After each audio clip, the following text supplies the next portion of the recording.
que Deus, Espírito Santo, que colocou a fé no Cristo vivo dos nossos corações, o Espírito Santo que deu coragem aos discípulos e a todos os cristãos durante todos os séculos para falar de Jesus para as pessoas, também nos guie quando nós queremos meditar então na sua palavra, especialmente no evangelho de hoje. Amém.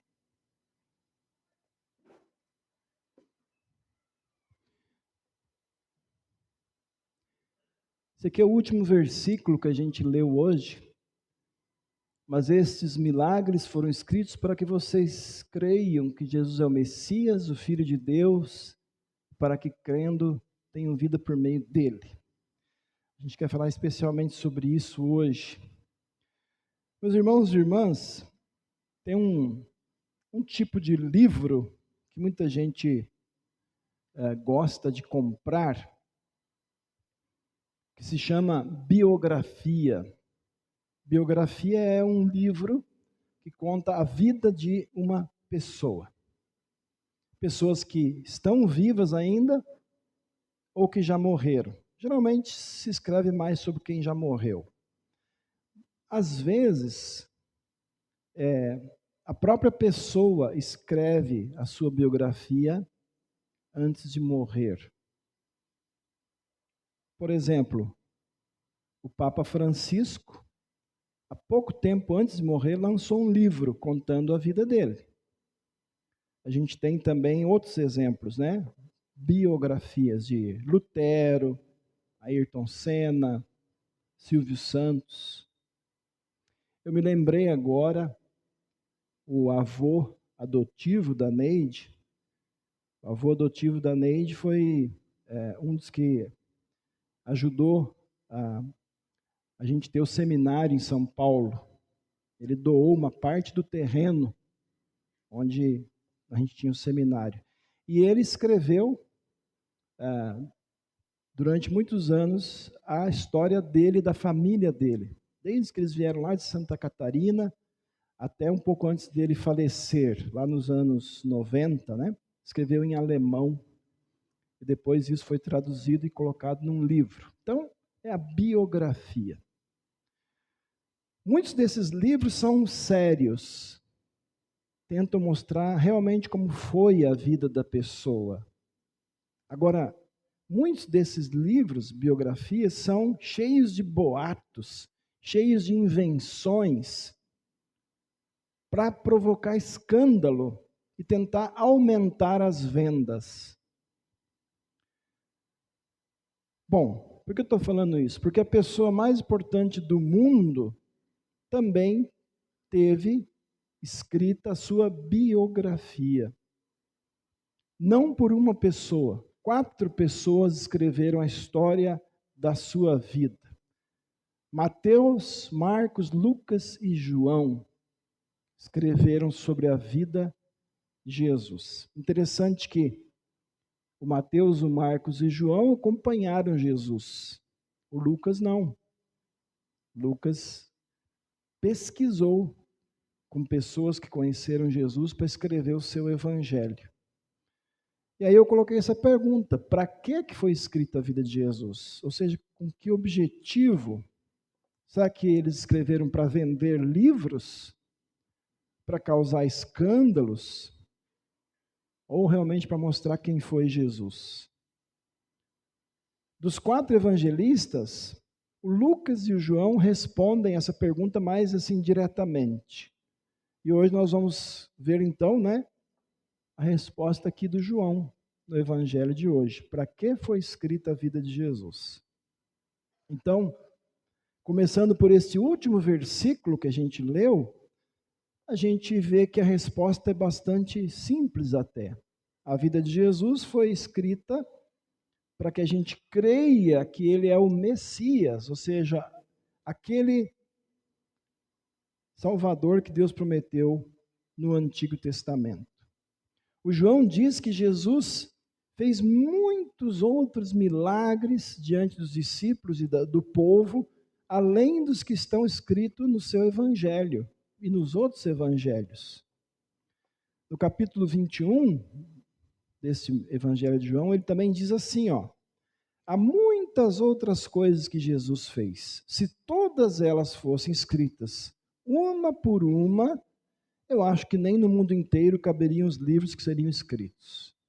Aqui João está usando, né, acho que isso chama hipérbole, né? Ele está exagerando, né? Mas ele quer dizer, olha, Jesus fez tanta coisa que precisaria muito papel para escrever. Então, nem tudo que Jesus fez, nem tudo que Jesus disse está escrito. Porque o objetivo dos evangelistas, meus irmãos, não era o mesmo dos que escrevem essas biografias hoje. Ou seja, a ideia deles não era contar cada detalhe da vida de Jesus. Deus inspirou eles para um outro objetivo. Então, por isso, a gente não sabe quase nada da infância de Jesus. A gente sabe do nascimento, sabe que logo após nascer, Jesus já virou um refugiado, ele teve que fugir com a sua família para o Egito, né? Porque o Herodes queria matá-lo. Anos depois ele voltou para a sua terra, aí aparece ele de novo aos 12 anos, indo com seus pais na igreja, no templo, e aí, dos 12 aos 30 anos, os evangelistas não contam nada sobre a vida de Jesus.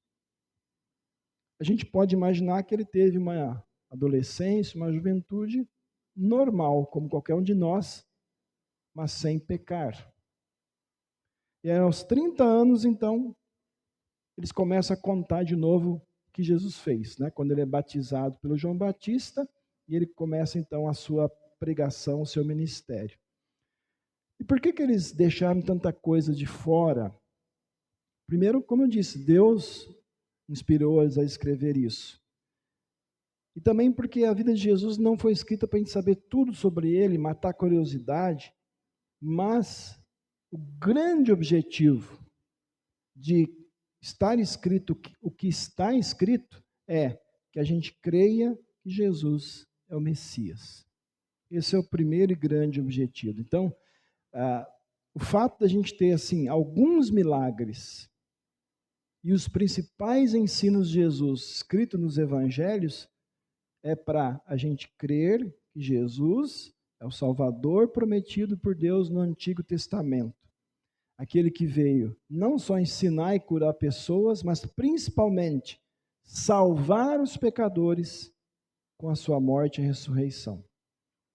E, na verdade, esse objetivo, meus irmãos, de que a gente creia que Jesus é o Salvador prometido, esse é o objetivo de todo o Novo Testamento e de toda a Bíblia. Toda a Bíblia tem a ver com esse objetivo, de a gente crer em Jesus. Para que foi escrita a vida de Jesus? Tem um segundo objetivo, né, ligado ao primeiro. Para que, crendo, a gente tenha vida por meio dele. Ou seja, crer em Jesus, meus irmãos, não é só uma coisa intelectual, ou só de conhecimento, mas ela causa uma mudança na vida da gente. Traz consequências, traz um resultado. E o principal é, se você crê em Jesus, você tem vida eterna. Então, o grande objetivo de a gente crer em Jesus não é simplesmente para ter um grande líder espiritual, um grande mestre, ter um Senhor milagroso, né? Ou, como eu já disse outras vezes, ter um Salvador que é igual o gênio da lâmpada do Aladim, né? Que a gente dá uma esfregadinha nele e ele faz tudo o que a gente quer. Não. Jesus também não veio ser um Silvio Santos, né? Quem assistiu o Silvio Santos lembra, né?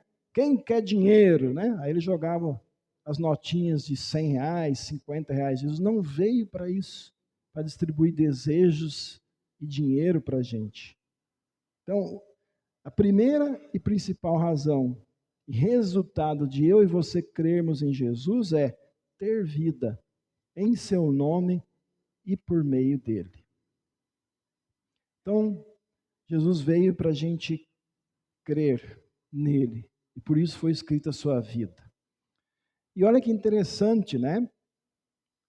João diz assim, crendo vocês tenham vida no nome dele. Ele não diz vendo, ele diz crendo.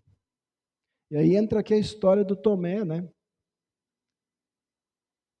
Quando Tomé, eles falaram assim, a gente viu Jesus. Não, eu não vou acreditar. Só se eu vir e colocar meu dedo lá nas feridas do lado, nas mãos dele, né? E aí, quando isso aconteceu, o Tomé, né, disse, Senhor meu Deus, né? Mas aí Jesus disse para ele assim, olha, você acreditou porque você me viu? Felizes são os que não viram, mas assim mesmo creram.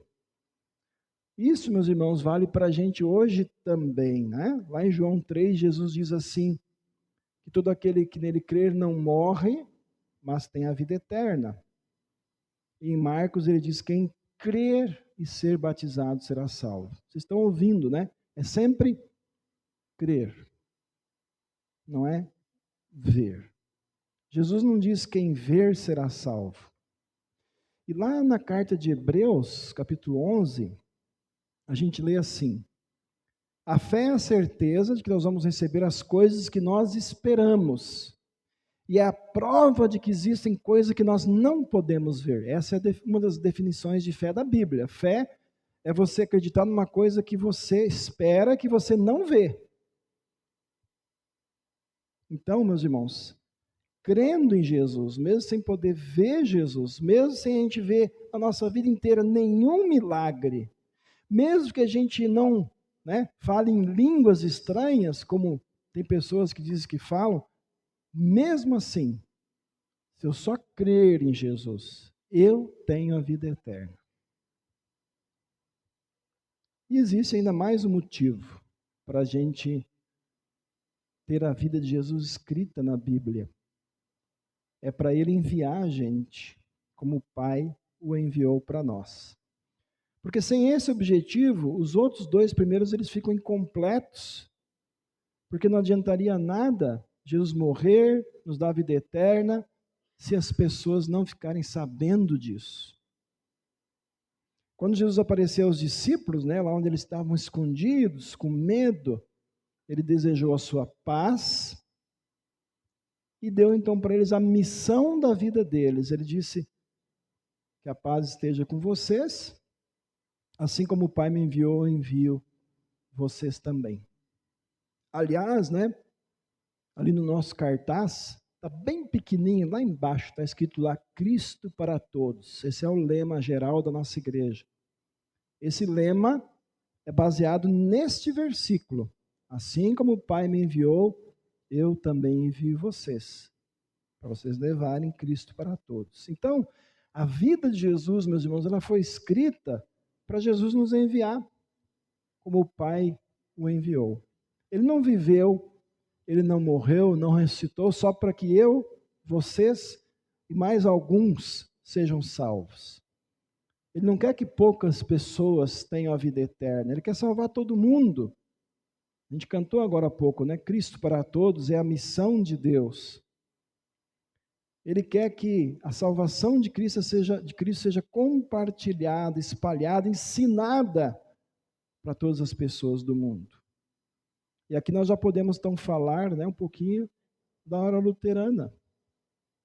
A hora luterana foi fundada, se eu não me engano, nos Estados Unidos em 1918, não por pastores, pelos leigos da igreja luterana. Eles falaram, como é que nós vamos ajudar a levar o evangelho aqui nos Estados Unidos? Vamos juntar dinheiro e vamos financiar mensagens no rádio. E aí surgiu a hora luterana. E aí, então, como eu disse, né, ela foi indo para outros países, hoje está em mais de 50 países, e aqui no nosso país desde 1947. Com esse objetivo, levar Jesus para as pessoas e trazer as pessoas à igreja de Cristo. Então, meus irmãos, assim como o Pai enviou Jesus para trazer a vida eterna para todo mundo que crê nele, agora ele envia os seus discípulos, aqueles que já são salvos. Ou seja, quem é hoje? Eu e você. Para levar essa vida nova, levar essa vida eterna para o máximo de pessoas que a gente conseguir alcançar enquanto a gente viver neste mundo. Vejam, quando a gente não mostra para os outros, com nossas palavras, nossas ações, nossos exemplos, a nossa vida diferente, a nossa vida consagrada a Deus, quando a gente não mostra os outros, Jesus aos outros assim, provavelmente é porque a gente ainda não entendeu realmente para que Jesus veio ao mundo. Para que a sua vida foi escrita. Porque o testemunho, meus irmãos, frutos da fé, são sinais de uma fé viva, de uma fé verdadeira, são sinais que realmente a gente está unido a Jesus e a gente tem em nós já a verdadeira fé, a vida eterna. E agora eu quero que vocês pensem um pouquinho. Você, pessoalmente, já tinha pensado nisso? Por que foi escrita a vida de Jesus? Por que foi escrita a Bíblia? Para que Deus me deu uma Bíblia? Você já pensou nisso? A Bíblia, ela não foi escrita só para a gente saber a história do povo de Deus lá no Antigo Testamento. Ela não foi escrita para a gente saber só da vida de Jesus e como começou a igreja no Novo Testamento. A Bíblia não foi escrita só para a gente ter um livro de regras religiosas. Aí nem precisava de Bíblia. Tem outros livros de outras religiões que têm regras, algumas até parecidas com as que tem na Bíblia. A Bíblia não foi escrita para a gente achar que, cumprindo o que ela diz, a gente vai para o céu. Não. Para que foi escrita a vida de Jesus? Então vamos lembrar. Para que a gente creia que Ele é o Messias, o Salvador prometido, para que eu e vocês, crendo nele, a gente tenha vida por meio dele, e para Ele enviar cada um de nós, assim como o Pai o enviou. Por isso, meus irmãos, vamos dar cada vez mais valor para este livro que nós temos, que é a Bíblia, a Palavra de Deus, porque ela é uma palavra viva. Ela é uma palavra que dá vida para as pessoas. A prova somos nós que estamos aqui. A gente está aqui porque esta palavra agiu em nós. E essa palavra também mostra o caminho da salvação através de Jesus para outras pessoas. E é essa palavra que capacita e dá coragem para a gente e envia cada um de nós como seus mensageiros, para a gente levar a vida eterna a mais e mais pessoas. Vocês lembram da leitura, né, do livro de Atos? O Pedro, os discípulos foram presos, que estavam falando de Jesus. E aí um anjo veio lá, tirou eles da cadeia, em vez de eles se esconderem ou fugirem, eles foram lá pregar de novo. E aí os líderes religiosos vieram, escuta, nós não mandamos vocês calar a boca? E aí com a coragem que o Espírito Santo deu para eles, eles falaram assim, antes nós vamos obedecer a Deus do que a vocês. Vocês podem mandar a gente fechar a boca, mas nós vamos continuar falando de Jesus. Assim também hoje Deus quer nos enviar com essa coragem. E então, meus irmãos, por isso também a gente escolheu este dia para celebrar os 78 anos, né, de trabalho da Hora Luterana aqui no nosso país. Como eu disse, essa é a organização missionária, Hora Luterana, a Voz da Cruz.